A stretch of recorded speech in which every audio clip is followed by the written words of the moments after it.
When a recipe calls for cutting an orange into segments, the oranges look more beautiful and they're more tender if you cut away all of the membrane that separates the segments. These are called supremes. In this video, I'll show you a few tips for cutting out these supremes. Takes a bit of practice, but the technique is really simple.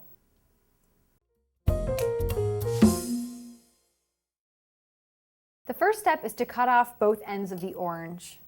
You want to cut deep enough so that you expose a circle of the orange fruit. Now stand it up, and I'm going to use a utility knife here. You could use a paring knife, and just run your knife from top to bottom, cutting off the skin. You want to cut deep enough to remove all of the pith, but not so deep that you're cutting too far into the fruit itself. And just work your knife right along until it's all removed. So at this point, you can go back and trim off any remaining white bits.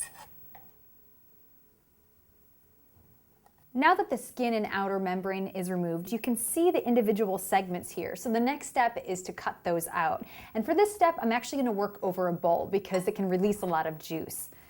So I'm just going to hold the orange and run my knife right alongside one of the membranes and do the same thing on the opposite side, and then just flick out the segment.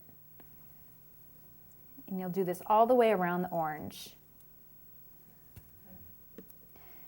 Now there's still a lot of juice left in these membranes, so if you're making a salad dressing or a sauce, you want to make sure that you squeeze the membranes to get every last drop.